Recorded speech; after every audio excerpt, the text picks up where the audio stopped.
Today's story, a turbocharged trade war that's revving up tensions across the Atlantic after U.S. President Donald Trump rolled out his controversial super tariff, a policy walloping European industries with levies of 25% on cars, 40% on wine and cheese, and up to 55% on aerospace components. France didn't just swerve, it slammed the throttle, with President Emmanuel Macron leading the charge. The EU is no longer playing defense. It's firing back with retaliatory tariffs, forging new alliances, and redrawing the global trade map. In May, Washington dropped its economic payload, what the media dubbed the super tariff. With European exports squarely in the crosshairs, France's high-value industries were rocked. The CAC 40 stock index took a near 3% dip. Shares of Renault, Stellantis, and Airbus plummeted like misfired pistons. Macron didn't waste a moment from the emergency Brussels summit. Unlike Trump's 2018 steel tariffs, this new wave hit deeper and wider, sending the euro wobbling and investors scrambling behind. The political bravado was real economic pain. U.S. automakers signaled that parts cost hikes could hit consumers hard. Across the Atlantic, European firms reworked growth models, slashing debt forecasts and bracing for a manufacturing slowdown. France, refusing to be stalled, shifted into retaliation mode. Paris immediately joined forces with Germany, Italy, and the Netherlands to launch the European Crisis Tariff Network. Why the urgency? France's exports are dominated by industries that are especially vulnerable: aerospace, Airbus, agriculture, cheese and wine, and automotive manufacturing. Macron's move wasn't just national pride, it was an effort to shield the pistons of the French economy from seizing under pressure. The EU Commission, with Ursula von der Leyen at the helm, greenlit a provisional strike list worth 95 billion euros from auto parts to bourbon. Nothing was off the table. Brussels also activated the WTO dispute mechanism and launched a 5 billion euros fund to insulate exporters. It was diplomacy with a torque wrench. Retaliation paired with negotiation, showing that Europe can flex while still keeping the hood open for talks. Before we delve deeper, do us a favor. Hit that like button and subscribe. It fuels our tank to keep bringing you expert high-octane analysis on the automotive world. Now let's shift gears, because France didn't just retaliate. It started forging a new road altogether. Revving toward Asia. Trade alliances in the fast lane. While tariffs grabbed headlines, France was working behind the scenes to re-engineer its supply chains. Macron's trade envoy landed in Tokyo and Seoul, pitching a tripartite alliance between Europe, Japan, and South Korea. The focus building a chip and battery supply network that could bypass U.S. customs altogether. At the same time, von der Leyen unveiled plans for deeper EU engagement with the TPP, the Comprehensive and Progressive Agreement for Trans-Pacific Partnership, backed by leaders like Polish PM Donald Tusk and German Chancellor Friedrich Merz.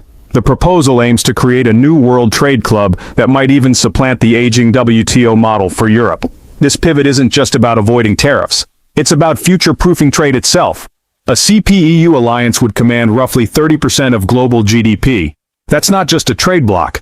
It's a powertrain harmonizing standards across digital commerce, environmental policy, and automotive regulation would give Europe massive leverage, especially as EV technology and clean manufacturing become central to global competitiveness.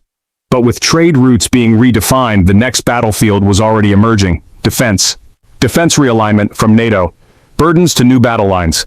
The tariff firestorm didn't just heat up trade talks, it's redrawing defense blueprints. France under Macron is pushing defense spending past 2.2% of GDP, aiming for 2.5% by 2026. But here's the twist. The spending is staying local. European defense firms like Airbus and Dassault Aviation are snapping up contracts that once went to U.S. suppliers. This could throttle the American footprint in European arms procurement. Meanwhile, France continues balancing its position with China, from partnering on nuclear energy to joint efforts on maritime security in the Red Sea. The Macron doctrine is crystal clear. Europe must chart its own geopolitical course, one that cooperates with Beijing when needed, without towing Washington's line blindly. Germany, ever. The industrial juggernaut is pressing for a quick diplomatic reset with the U.S., but only if it strengthens Europe's economic backbone. The European Central Bank is caught in a delicate dance trying to contain fiscal tremors while deploying financial tools like liquidity repos to soften tariffs. But even as defense shifts, the financial pressure is mounting. Europe's engines are overheating. Industrial blowback, growth stalls, and resilience engines. Engage. France's economic dashboard is blinking warning lights. Growth forecasts have been slashed from 4.8% to 2.9% for 2025. Credit rating agencies are circling with negative outlooks and the national debt to GDP curve is steepening.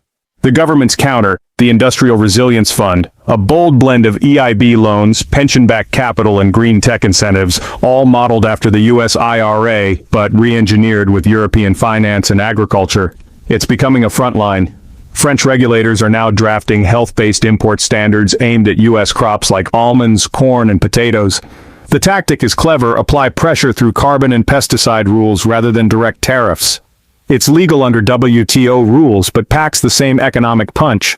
Still, not all EU nations are on the same page. Southern members like Italy and Spain fear blowback on tourism and farm exports, yet unity holds for now.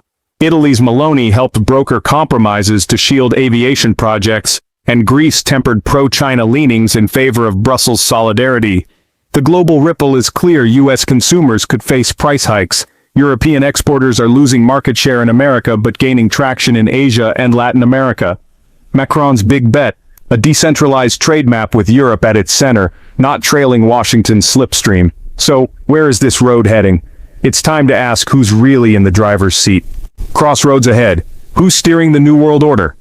France didn't flinch. Instead, it floored the throttle, leading a united EU response, building Asia, facing alliances and launching economic safety nets to keep its industrial engine running. But the road ahead isn't smooth. July 9th is the next major pit stop, the unofficial deadline for a potential EU-US reset. Will Europe make a U-turn and strike a deal with Washington, or keep cruising toward a new world trade lane? The talk from this standoff could reshape global manufacturing, currency flow, and even military procurement. So we leave you with 3 questions to fire up the comments. Should Europe continue down this independent track, or is a US truce the smarter option? Do you think France's pivot to Asia is a sustainable long-term strategy? How will these tariffs ultimately affect global car prices, especially EVs and aerospace tech? Drop your takes below. We'd love to hear your thoughts. From the garage to the boardroom. And hey, if you're enjoying our high-octane breakdowns, don't forget to subscribe and hit that notification bell so you never miss the next lap of updates.